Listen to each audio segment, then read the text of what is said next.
Oke, Assalamualaikum warahmatullahi wabarakatuh. Selamat pagi teman-teman program studi Gizi Universitas Asia Yogyakarta. Selamat bertemu di kelas edukasi gizi. Perkenalkan, nama saya Ade Putranto, Prasetyo Wijarto Tunggali. Selain di Prodi Gizi, saya juga mengajar di program studi komunikasi Universitas Asia Yogyakarta. Dan kali ini kita akan belajar tentang komunikasi efektif. Oke, kita mulai ya. Saya akan coba share screen.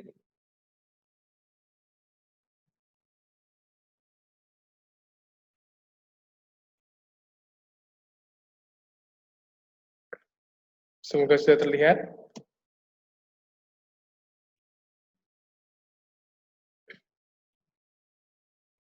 Oke, teman-teman, di pertemuan pertama ini, saya harap teman-teman tetap sehat, semangat untuk kuliah daring, dan kemudian tetap istiqomah untuk menjalankan semua mata kuliah yang ada, sesulit apapun keadaannya.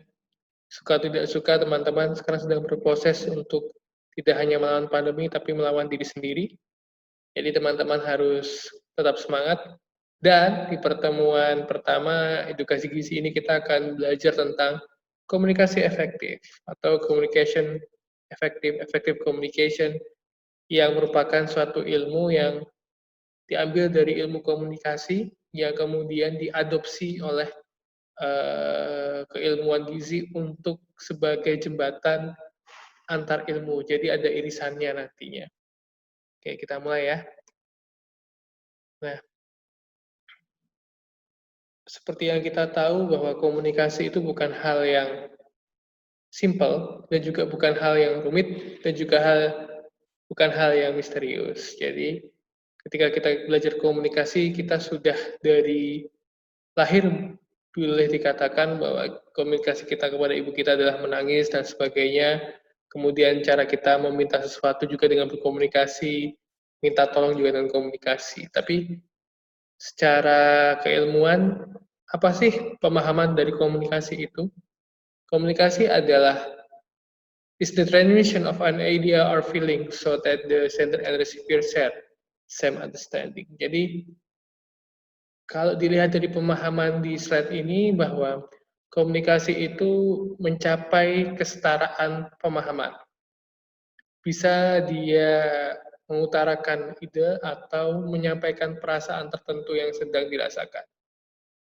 Dan ada yang menarik di sini, ada kata transmission, so that the sender and receiver share the same understanding. Jadi ada sebuah transmisi di mana dia menjadi jembatan untuk menyampaikan ide dan juga perasaan tadi itu sehingga komunikator dan komunikan atau sender dan receiver atau yang menyampaikan pesan dengan yang disampaikan pesan bisa memiliki pemahaman yang sama. Nah, transmisinya apa? Transmisinya adalah paling dekat dengan tubuh manusia adalah alat indera, mulut terutama, kemudian eh, keempat panca indera lainnya, kita sentuh, kita cium, dan juga kita raba, semuanya itu adalah transmisi untuk menyampaikan pesan atau ide atau kemudian feeling, perasaan kepada orang lain. Tapi komunikasi itu bukan sesuatu yang misterius. Jadi it take place when the idea from your mind are transferred to another and are intact, complete, and coherent. Jadi dia bukan sebuah proses yang dikatakan misterius atau apapun itu, cuman pada saat seorang penyampai pesan itu menyampaikan pesan, maka harus ada lawan bicaranya atau yang dikenai pesan. Jadi pesan tersebut yang disampaikan itu akan komplit, akan berkesinambungan atau bahkan akan mengena tepat sasaran. Nah, dari pemahaman ini tentunya kita membutuhkan salah satu yang paling penting dari proses komunikasi. Jadi kita harus samakan dulu persepsinya bahwa teman-teman dan saya memandang komunikasi adalah sebuah proses penyampaian pesan dari penyampai pesan ke penerima pesan. Makanya teman-teman, dalam keilmuan komunikasi dikenal dengan Laswell Model of Communication. Jadi, Tadi kita sudah sepakati ya bahwa komunikasi adalah sarana penyampaian pesan yang diproseskan. Jadi itu adalah proses. Karena dikatakan proses, ada unsur-unsur yang membangun proses tersebut. Makanya Laswell, salah satu bapak komunikasi dunia menyatakan bahwa ada who says what in which channel to whom with what effect. Ada 5 unsur yang membangun proses komunikasi tersebut. Yang pertama adalah komunikator atau si penyampai pesan, kemudian pesannya sendiri, kemudian medium atau channel apa yang digunakan, kepada siapa pesan itu disampaikan, terus menimbulkan efek apa. Nah, pertanyaannya sederhana. Apakah selamanya harus ada 5 unsur ini? Jawabannya adalah paling tidak harus melingkupi 5 unsur tersebut. Walaupun kita tahu sekarang in which channel-nya sudah berubah. Efek yang ditimbulkan sudah berubah. Makanya channel ini disebut sebagai medium pada zaman era-era sebelum era sekarang. Karena era sekarang disebut sebagai channel itu adalah source atau sumber yang dia bisa menimbulkan efek yang beragam. Yang dia bisa membiaskan antara komunikator atau penyampai pesan dan komunikan, penerima pesan. Nah, itu nanti akan dielaborasi lebih lanjut. Tapi dalam mata kuliah pagi hari ini, materi pagi hari ini, teman-teman harus tahu bahwa model komunikasi ini ada 5 unsur yang membawahi, yaitu who says what, in which channel, to whom, with what effect. Nah, itu ya. Nah, yang paling sederhana adalah yang paling atas, model proses yang paling sederhana ya. Jadi, ada pengirim, kemudian berita itu pesan, kemudian ada penerimanya. Jadi proses komunikasi itu selalu melibatkan adalah yang pertama pasti ada sumber yang punya gagasan atau pemikiran atau kesan yang kemudian diterjemahkan, disandikan ke dalam kata-kata atau simbol-simbol. Kata-kata atau simbol-simbol ya. Jadi ada 2 ranah. Kemudian disampaikan atau dikirimkan sebagai berita kepada penerima. Lalu penerima menangkap simbol-simbol atau kata-kata tersebut. Kemudian diterjemahkan kembali dan diartikan kembali. Jadi ada proses penerjemahan dahulu, kemudian diartikan kembali menjadi suatu gagasan yang tadi menciptakan kesepahaman antara si komunikator dan komunikan. Lalu si komunikan akan mengirim berbagai bentuk umpan balik kepada pengirim. Pada saat kita tanya contohnya dalam bahasa Inggris, what is your name? Jawabannya my name is Ade dan sebagainya. Nah, ini proses komunikasi yang terbilang sederhana. Kenapa sederhana? Karena si komunikator mempunyai gagasan untuk bertanya, siapa namamu dalam bahasa Inggris. Nah, diterjemahkan atau disandikan tadi, itu adalah ke dalam bahasa yang berbeda dari bahasa Indonesia, bahasa kita. Dikirimkannya sebagai berita karena dia ingin tahu. Tujuannya adalah tidak hanya ingin mengenal nama tentunya, tapi ingin berkenalan juga. Nah, makanya si penerima itu menangkap simbol-simbol. Kebetulan si komunikan ini adalah orang yang menggunakan bahasa Inggris sebagai bahasa bakunya. Lalu diterjemahkan kembali, oh dia tanya tentang nama saya, what is your name, my name is Ade dan sebagainya. Akhirnya dia mengirim berbagai bentuk umpan balik kepada si komunikator tadi itu. Nah, inilah model proses komunikasi yang paling sederhana, teman-teman. Lalu, di mana letak keefektifan komunikasi itu? Itu yang akan kita bahas pada pertemuan kali ini. Sebelum kita ke sana, kita harus tahu bahwa komunikasi itu memiliki fungsi. Yang pertama adalah controlling atau pengendalian. Pengendalian di sini dimaksudkan adalah kita pakai satu peribahasa yang mudah ya, mulutmu harimau. Jadi ketika kita ingin menyampaikan pesan, konsep pengendalian inilah yang digunakan. Saya mau bilang apa, kepada siapa, medianya apa, kemudian kira-kira saya mengharapkan umpan balik feedback atau efek apa yang dari pesan yang dari saya sampaikan tadi itu. Nah, ini butuh pengendalian. Acap kali pengendalian ini sering dilupakan. Misalnya, Kalian akan sangat-sangatlah berbeda ketika memanggil seorang sahabat dan memanggil orang yang baru kenal. Sahabat dengan nama panggilan khas yang sudah disepakati bersama, kemudian dengan teman berbeda. Atau bagi yang kita sering lihat meme di media sosial, beda cerita kita berbicara dengan orang tua dengan kita bicara dengan calon mertua, misalkan. Itulah pengendalian. Yang kedua adalah informasi. Komunikasi itu memiliki fungsi untuk menyampaikan informasi. Dia orangnya baik, dia orangnya buruk, atau ada peribahasa lagi untuk book just by cover, itu adalah di informasi. Dengan menyampaikan informasi, orang tahu tentang kita. Orang tahu tentang kapasitas kita. Orang tahu tentang siapa diri kita. Informasi. Kemudian motivasi. Yang ketiga. Kenapa disebut sebagai motivasi? Karena di sini komunikasi itu digambarkan sebagai sarana untuk berinteraksi dari satu individu ke individu yang lain. Oleh karenanya dibutuhkan motivasi untuk menghasilkan proses panjang pengenalan antar individu ke individu yang lain. Nah, motivasi di sini juga dimasukkan adalah ketika kita mengenal satu dengan lainnya, kita menjadi tambah akrab, kita menjadi banyak teman, dan sebagainya. Nah, lalu yang terakhir adalah ungkapan emosi. Kita menangis, kita tertawa, kemudian kita teriak, kemudian kita mengumpat, itu semua adalah ungkapan emosi dari proses komunikasi. Gitu ya. Nah, tapi ada 3 tipe dari komunikator. Komunikator ini si penyampai pesan tadi. Kalau saya menganggap kalian adalah calon-calon komunikator ahli gizi, maka the three types communicator ini menjadi bahan kita belajar bersama. Pertama, asertif. Dia orangnya percaya diri dan otentik. Otentik dalam hal ini adalah si komunikator itu punya kata yang khas. Misalkan menyebut dirinya dengan kata saya, aku, atau justru nama masing-masing komunikator itu. Dan dia nyaman menjadi diri mereka sendiri. Intinya adalah ketika menyampaikan informasi atau pesan tadi, dia menggunakan tata bahasa yang dia miliki sendiri.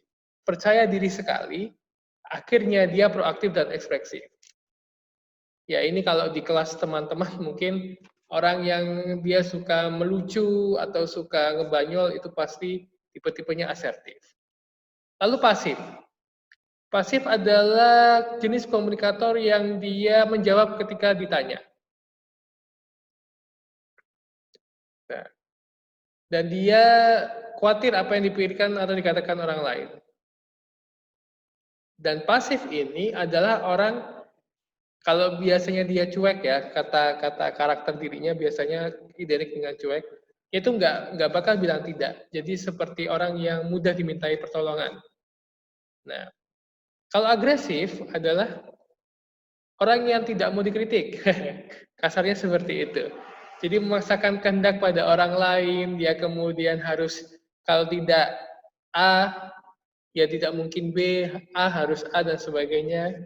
Kemudian dia lebih dominan, dia lebih reaktif, dan juga ingin membuktikan diri sendiri. Nah, agresif ini dalam masa sekarang biasa disebut sebagai netizen. Gitu ya. Jadi komunikator itu ada beberapa macam. Jadi kalau saya sarankan lebih ke asertif, kalian jadi diri sendiri, proaktif, ekspresif, tapi tidak reaktif. Ya, jadi itulah tanda komunikator yang menunjukkan bahwa dia mempelajari dulu informasi yang disampaikan sebelum dia menanggapi. Lalu ketika sudah belajar tentang, oh saya ingin jadi komunikator yang asertif, yang pasif atau yang agresif, kalian juga harus belajar tentang letak dari komunikasi yang efektif. Ingat teman-teman, perlu digarisbawahi yang kedua, yang pertama tadi adalah komunikasi adalah proses yang melibatkan 5 unsur, komunikator, komunikan, pesan, media, dan juga nanti melibatkan umpan balik. Tapi communication effective skill itu menandakan yang harus kalian garis bawahi kedua adalah bahwa tidak ada proses komunikasi yang gagal. Semua proses komunikasi itu berhasil. hanya saja dia efektif atau tidak efektif. Makanya dalam menyampaikan informasi, teman-teman harus dibiasakan ada smiling face-nya, kemudian ada eye contact dan visible mode, body language, kemudian challenge, checking for understanding, summarizing what has been said, encourage to continue, sama some question. Kita bahas satu-satu. Yang pertama adalah eye contact dan visible mode. Artinya ketika kita berbicara dengan orang lain, hendaknya memandang ke arah mata ke mata. Mata ke mata ya, eyes to eyes, kemudian ada mulut yang dia melafalkan dengan lafal yang cukup jelas. Jangan berbicara kepada orang lain, kalian lihat HP, jangan berbicara kepada orang lain, kalian melihat bawah, atau mohon maaf, jangan ketika berbicara kepada orang lain, kalian melihat sisi tubuhnya yang lain, entah yang mana itu tangan atau kaki dan sebagainya, itu tidak diperbolehkan dan dianggap tidak sopan. Itu yang pertama. Yang kedua adalah body language. Body language itu adalah lebih kepada gestur tubuh saat menyampaikan. Sebenarnya ketika minta tolong, body language-nya akan bekerja di sini ya. Mohon maaf Mas, Mbak, saya minta tolong untuk dipesankan GoFood, atau saya minta tolong untuk ban saya dipompa dan sebagainya, body language-nya akan. Nah, kemudian silence. Ini yang nantinya akan menjadi titik balik ketika teman-teman berpikir bahwa komunikasinya harus efektif. Apa yang dimaksud dengan silence atau diam adalah kalian harus memiliki kepekaan untuk diam ketika dia sedang menerjemahkan pesan informasi yang kalian sampaikan. Kemudian, checking for understanding. Biasanya ketika teman-teman menyampaikan pesan, ada kalimat tanya kedua. Saya pinjam bolpen dong, Mas, Mbak. Tahu bolpen kan? Nah, itu checking for understanding. Nanti sama dengan some question. Bedanya kalau di some question adalah dia lebih bertanya. Alamat rumah ini di mana ya, Pak? Terus kamu paham atau enggak sih? Jadi ada penegasan di checking for understanding, tapi kalau di some question adalah informasi yang disampaikan merupakan pertanyaan. Alamat Bapak di mana? Kalau yang tadi checking for understanding, ini ya some question itu alamat Bapak di mana gitu kan. Kalau checking for understanding, alamat Bapak di mana? Ini Jakarta kan? Misalkan seperti itu. Jadi ada penekanan untuk mengecek tingkat kepemahaman seseorang. Kemudian smiling face. Ya, ketika teman-teman ingin melakukan komunikasi yang efektif, tersenyumlah. Jangan dengan wajah yang cemberut, jangan dengan wajah yang lagi sedang marah atau sedang PMS, diajak ngobrol. Itu pasti momennya tidak tepat. Smiling face diartikan sebagai bahwa baik komunikator maupun komunikan itu siap menerima informasi yang akan disampaikan. Tidak berat sebelah, kemudian tidak keberatan untuk menerima pesan pada waktu itu. Kemudian encouragement to continue, artinya adalah ketika kita menyampaikan informasi tidak selamanya komunikasi itu harus putus. Jadi selalu berputar. Ya, encouragement to continue adalah kalian menyampaikan informasi tapi tidak melebar kemana-mana. Intinya seperti itu. Biasanya kalau orang Jawa lekat dengan yang namanya basa-basi ya. Gitu. Basa-basi itu kalau mau minta tolong, gini nih, kita kan udah lama kenal, itu contohnya. Kamu ingat nggak waktu kita ke pantai? Iya, ya, tapi ujung-ujungnya nanti minjem duit gitu. Nah, itu encourage to continue. Kemudian, summarizing what has been said adalah tata bahasa. Ketika kalian menggunakan komunikasi yang efektif, itu harus diperhatikan. Tata bahasa di sini adalah pelafalan, kemudian bagaimana cara kalian menyampaikan informasi itu harus efektif. Makanya teman-teman ketika menyampaikan pesan atau informasi itu, kalian harus men-setting dulu kemampuan kognitifnya teman-teman untuk menyampaikan pesan itu melalui mulut. Tidak sembarang asal bicara. Bahasa Sundanya asal gejaplak gitu ya. Nggak bisa. Jadi harus dengan kalimat yang terstruktur, kemudian dengan subjek, predikat, objek, keterangan yang jelas agar orang lain itu mengerti. Gitu ya. Nah, lambang komunikasi tadi itu berbicara tentang tanda-tanda yang mengandung arti yang digunakan komunikator untuk mengubah pesan yang abstrak menjadi konkret. Jadi mewujudkan motif komunikasi. Nah, lambang komunikasi ini erat kaitannya dengan slide yang sebelumnya, yaitu effective communication skill tadi. Yang jelas di sini ada tabel yang bisa kita lihat, ada verbal dan juga non-verbal. Verbal itu ada dua, bahasa lisan dan bahasa tulisan. Umum, kita memakai bahasa Indonesia sebagai bahasa lisan umum. Kita memakai huruf abjad untuk bahasa tulisan, tidak huruf hiragana maupun huruf hijaiyah dan sebagainya. Itu umum. Kemudian ada yang namanya khusus, yaitu bahasa program, itu adalah bahasa ibu.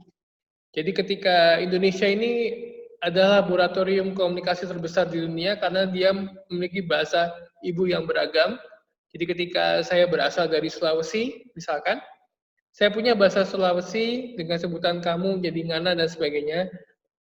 Tapi saya juga bisa bahasa Jawa dengan menjalankan kulo, sampean, panjenengan, dan segala macam. Tapi di Jakarta saya juga bisa berbicara dengan logat Jakarta, lulu, gue, dan sebagainya. Makanya contohnya doi, dia, bokap, bapak. Nah, bahasa prokem ini bisa lisan, bisa tulisan. Buktinya adalah yang tulisan itu kalau di Jawa terkenal dengan huruf Hanacaraka, jadi itu huruf Jawa kuno. Dan kemudian diaplikasikan ke dalam merek dagang t-shirt kalau nggak salah di Jogja, Dagadu dengan lambang mata. Dagadu itu adalah bahasa prokem atau kebalikan dari bahasa kasarnya Jawa, yaitu diartikan sebagai matamu, mohon maaf. Nah, itu adalah bentuk kreativitas saat menggunakan lambang komunikasi yang berupa verbal. Jadi, di sini penekanannya di unsur yang channel sama unsur yang media tadi itu. Maaf, pesan dan channel. Pesannya itu bisa verbal dan non-verbal, channelnya itu bisa umum dan khusus. Jadi yang verbal tadi clear ya, bahasa lisan dan bahasa tulisan. Tapi kalau non-verbal itu bisa suara, bisa mimik, gerak-gerik. Umum. Kita mendengar suara, alhamdulillah suara ayam berkokok, suara harimau, suara sapi, kambing dan sebagainya ada. Suara manusia pun bisa menjadi nonverbal. Kalau tidak percaya, kalian akan sangat mengetahui mana yang suara ibu, mana yang suara ayah, mana yang suara gebetan, mana yang suara mantan. Nah, itu di lambang komunikasi nonverbal. Mimik, ekspresif, jadi dia bisa sedih, senang, kemudian tertawa, terharu, sebagainya itu. Nah, gerak-gerik ini adalah kebiasaan yang dilakukan. Kebiasaan yang dilakukan adalah biasanya dari gestur tangan maupun kaki. Ada yang ketika berbicara itu dia ekspresif dengan gerakan-gerakan tangannya. Kemudian ada yang ketika dia presentasi itu justru akan dia mematung. Baju tangan dimasukin ke saku misalkan, kemudian dia akan menggaruk-garuk bagian yang seharusnya dia tidak gatal gitu kan, tapi dia tetap garuk-garuk karena dia sedang menyampaikan informasi di depan umum. Itu secara umum. Nah, kalau khususnya ada nada, nada kita bisa contohkan di musik, kemudian di gambar. Gambar ini clear, kemudian warna. Jadi bisa membedakan warna, yang hijau itu untuk maju, yang kuning itu untuk, kalau di Indonesia justru jadi gas total ya, gas kan gitu ya. Harusnya hati-hati gitu kan, jadi jangan, kalau kuning ya hati-hati, hijau itu ya jalan terus, kemudian merah itu berhenti. Itu warna. Kemudian kalau gambar, kita tahu rambu-rambu lalu lintas, gambarnya dilarang stop, kita tahu gambarnya untuk buah-buahan atau sayur kita juga tahu. Nah, seperti itu. Jadi lambang komunikasi ini adalah penting. Kenapa? Karena lambang komunikasi ini adalah tanda yang disepakati oleh komunikator dan komunikan untuk mewujudkan motif komunikasi yang ada. Gitu ya. Jadi ada artinya, tidak sembarangan. Itu tentang lambang. Nah, yang paling berat adalah hambatan komunikasi. Tadi kita udah belajar tentang komunikator, kemudian efektif communication skill-nya ketika menjadi komunikator, jenis-jenis komunikator, kemudian kelambangnya. Nah, sekarang kepada hambatan komunikasi. Banyak, teman. 7. Dari angka 7 dulu ya, dari yang besar. Tidak ada respon atau no feedback, atau tidak ada umpan balik. Makanya saya bilang tadi garis besar yang kedua adalah komunikasi tidak bisa dianggap sebagai proses yang gagal, tapi efektif tidak efektif. Salah satu bentuknya adalah komunikasi tidak efektif itu tidak ada respon. Sama seperti kalian WhatsApp ke seseorang itu cuma di-read aja. Ya mending dihapus. Lalu bagaimana ketika tidak ada respon? Ya di WhatsApp terus saja sampai kalian di-blok. Ya, bercanda. Jadi tidak ada respon atau feedback ini dikatakan bahwa komunikasi prosesnya tidak gagal. Tapi itu menjadi satu bagian dari hambatan komunikasi. Kenapa?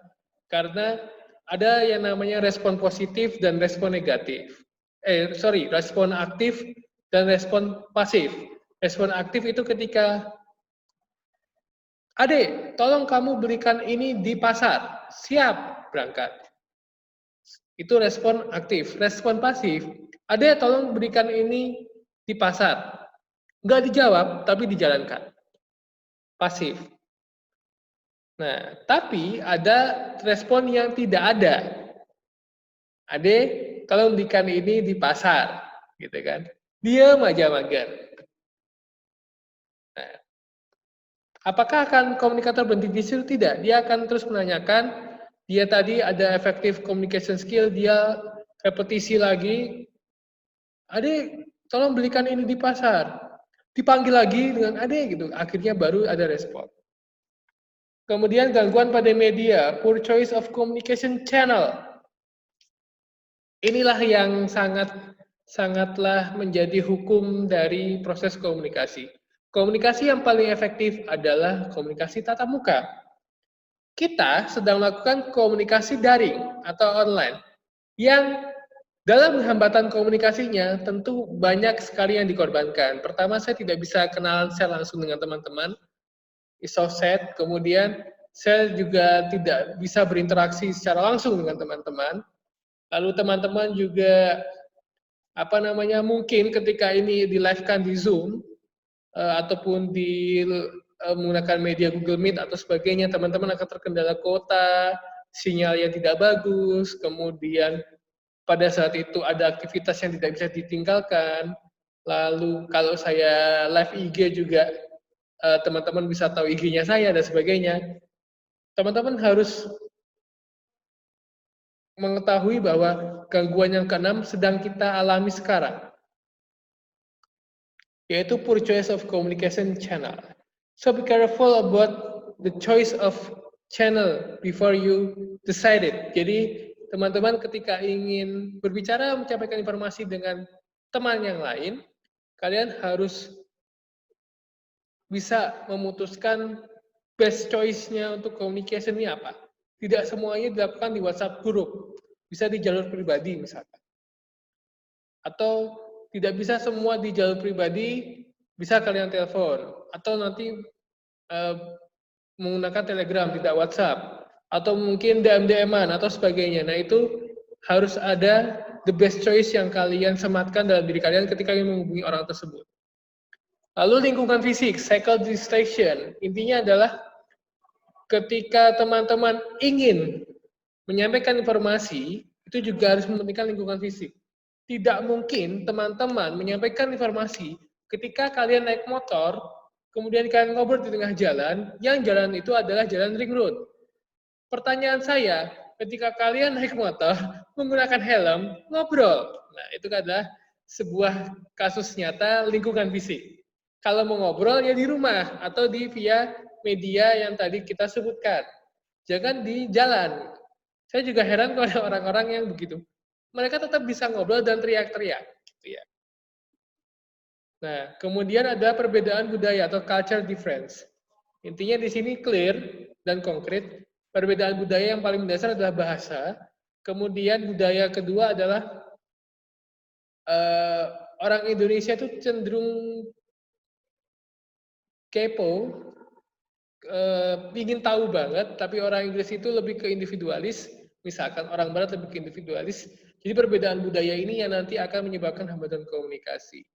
For example begini, ketika kita kuliah daring, kalian dengan media ini, kalian nonton YouTube misalkan. Nah, orang tua pasti, loh, kamu nggak kuliah, kenapa mau nonton YouTube? Ini kuliah, gitu. Nah, itu adalah sebuah bentuk hambatan komunikasi juga.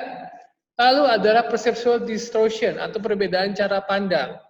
Nah, remember bahwa ketika komunikasi itu sebuah proses, garis besar yang ketiga adalah adanya perbedaan cara pandang tidak lepas dari seberapa besar tingkat kognitif seseorang satu dengan yang lainnya pasti berbeda. Tiap individu punya cara komunikasi yang berbeda, tiap individu punya latar belakang yang berbeda, cara pendidikan atau yang dididik oleh orang tua berbeda pula, kemudian pengalaman hidup yang berbeda. Jadi cara pandangnya pasti akan berbeda. Dan kalian tidak harus menjadi komunikator tadi yang agresif.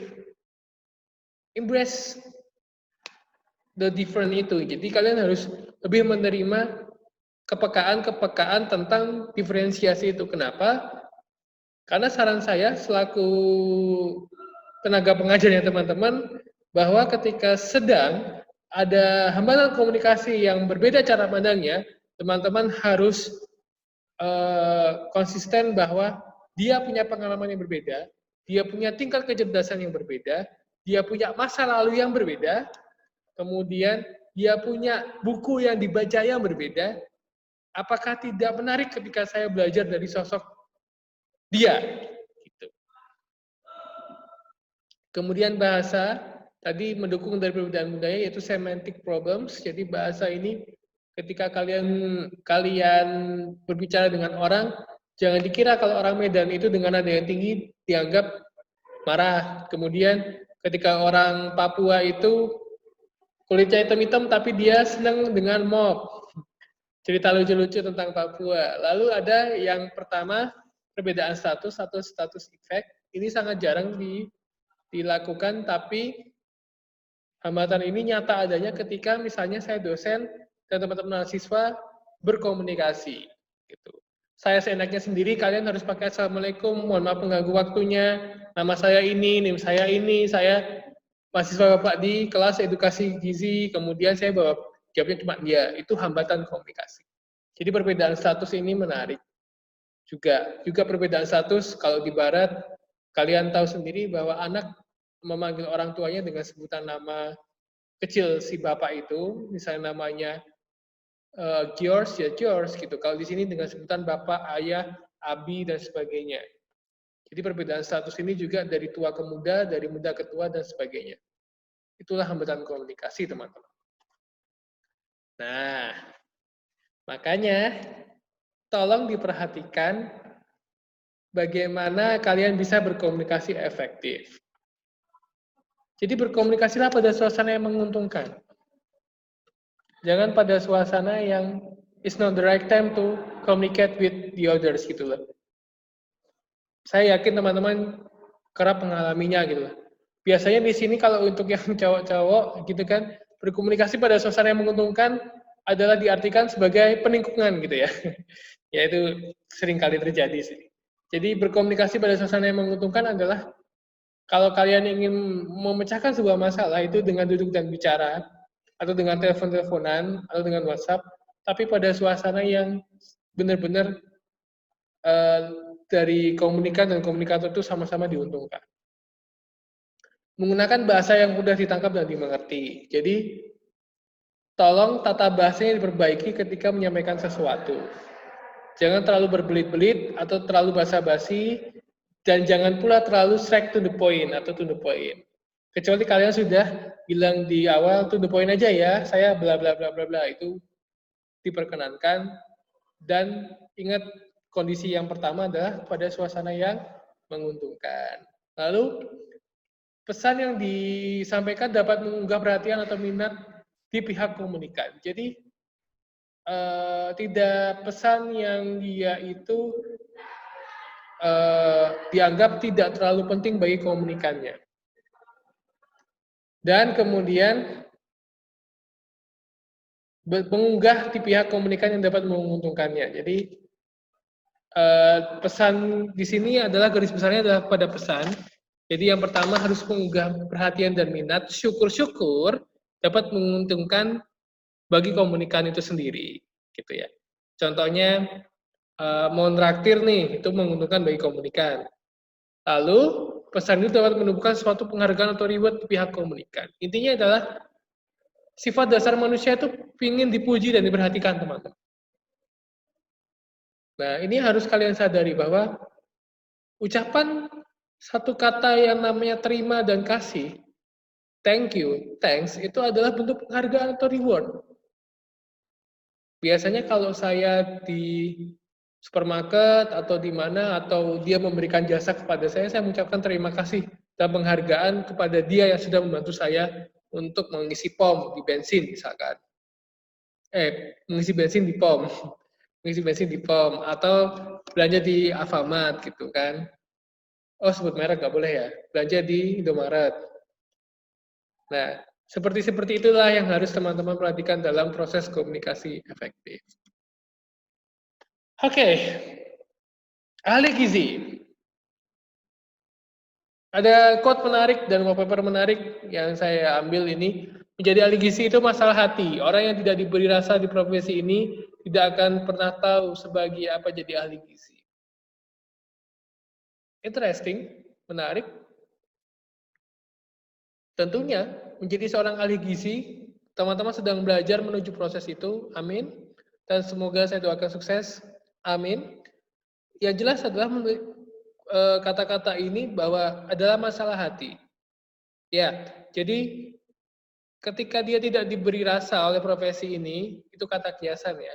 Dan ini kalimat yang paling efektif untuk menggugah teman-teman benar-benar, alhamdulillah saya berada di program studi gizi Unisa Yogyakarta. Tentunya, seorang ahli gizi didukung dengan cara berkomunikasi yang baik. Cara berkomunikasi yang baik juga didukung dengan sikap atau attitude yang sepadan dengan bagaimana dia berbicara. Jadi, belajar tentang komunikasi efektif, belajar juga teman-teman belajar menghargai diri sendiri dan belajar bagaimana menjadi ahli gizi yang tidak hanya pintar berkomunikasi, tapi juga bisa memiliki attitude yang baik. Sebab, saya yakin teman-teman yang ada di program studi gizi Unisa ini adalah orang-orang terpilih, mahasiswa terpilih yang bisa masuk di program studi gizi Unisa. Tentunya ketika pintar saja tidak cukup untuk menjadi ahli gizi. Didukung oleh dua hal tadi itu, yaitu attitude atau sikap yang baik, kemudian didukung cara berkomunikasi kepada orang lain dengan baik. Makanya teman-teman, kalian harus lebih sering mendengarkan. Tentunya menjadi ahli gizi juga menjadi seorang konsultan di bidang apa sih porsi makan yang baik, dan kemudian bagaimana sih menyampaikan bahwa menu ini sehat, menu ini tidak sehat dengan baik. Makanya saya kasih 7 active listening skill, bahwasanya kesalahan terbesar, ini garis besar yang ketiga tadi. Garis besar yang pertama, proses itu, komunikasi itu adalah proses. Garis besar yang kedua adalah tidak ada komunikasi yang gagal. Garis besar yang ketiga adalah kesalahan terbesar komunikasi itu adalah berkomunikasi untuk menjawab, bukan berkomunikasi untuk mendengarkan.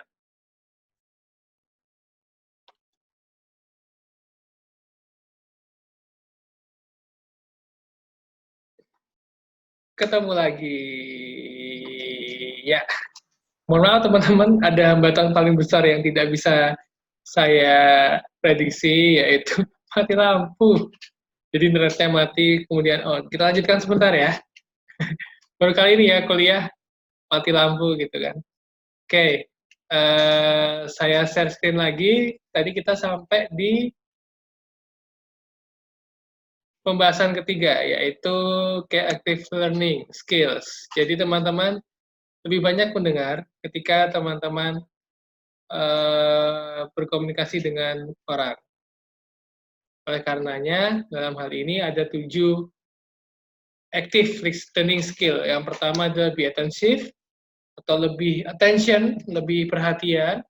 Kemudian ketika kalian menyampaikan informasi lebih ke ask open-ended question. Ketiga, pertanyaan yang kalian anggap ambigu, maaf, informasi yang kalian anggap ambigu itu lebih baik ditanyakan kembali. Lalu ada request klarifikasi, memparafrase informasi yang tadi sudah diberikan. Reflect feeling, jadi ketika dia menyampaikan informasi yang sedih, kalian juga ikut sedih, gembira juga ikut gembira. I'm happy for you, kemudian I'm sorry segala macam. Kemudian lebih ke summarize atau merepetisi apa informasi yang tadi sudah disampaikan. Nah, oleh karenanya, teman-teman menjadi ahli gizi itu harus selalu memperhatikan emosionalnya teman-teman, hubungan sosial teman-teman, kemudian tingkat keilmuan yang nantinya bisa diartikan sebagai sikap profesionalnya teman-teman, lalu ada circle-nya, jadinya ada image-nya positif, kemudian bahasa tubuhnya positif, lalu pleasing personality grooming-nya juga bagus. Nah, keempat aspek ini saling berputar untuk membangun sebuah jati diri sebagai ahli gizi. Pada intinya adalah ketika kita di masa pandemi ini, saya harap teman-teman tetap be safe, keep your distance dan sebagainya, online chat dan sebagainya, buat letter. Nah, itu semua adalah proses menjadi ahli gizi yang nantinya bisa berkomunikasi dengan baik dan juga bersikap dengan baik sebagai seorang profesional. Ada tugas di pertemuan pertama ini, nanti di platform e-learning-nya Unisa, teman-teman silakan mengakses. Tugasnya mudah, hanya menulis 2 paragraf saja. Kemudian nanti teman-teman juga bisa mengelaborasi diri. Nah, garis besar yang keempat adalah sangat sulit berkomunikasi dengan bahasa tulisan daripada bahasa lisan. Kita akan membuktikannya ketika teman-teman mengerjakan tugas tersebut. Terima kasih untuk kuliah yang diwarnai mati lampu, epic. Gitu kan. Nah, semoga teman-teman bisa memahami ketika tidak ada kita ruang untuk bertatap muka, boleh nanti ketika ada yang ingin tanyakan bisa WhatsApp atau nanti ditanyakan di platform e-learning. Terima kasih teman-teman, sukses selalu, sehat. Saya akhiri presentasi pada hari ini. Jadi intinya adalah komunikasi adalah proses, tadi ya kesimpulannya. Yang pertama. Yang kedua adalah tidak ada komunikasi yang gagal, yang ada adalah efektif, tidak efektif. Yang ketiga, jangan berkomunikasi untuk menimpali atau menjawab, tapi berkomunikasilah untuk mendengarkan. Yang keempat adalah stay positif untuk nanti menjadi ahli gizi yang hebat. Terima kasih. Saya akhiri presentasinya. Selamat pagi dan tetap semangat. Dadah, saya stop ya. Oke. Sampai jumpa teman-teman. Assalamualaikum warahmatullahi wabarakatuh.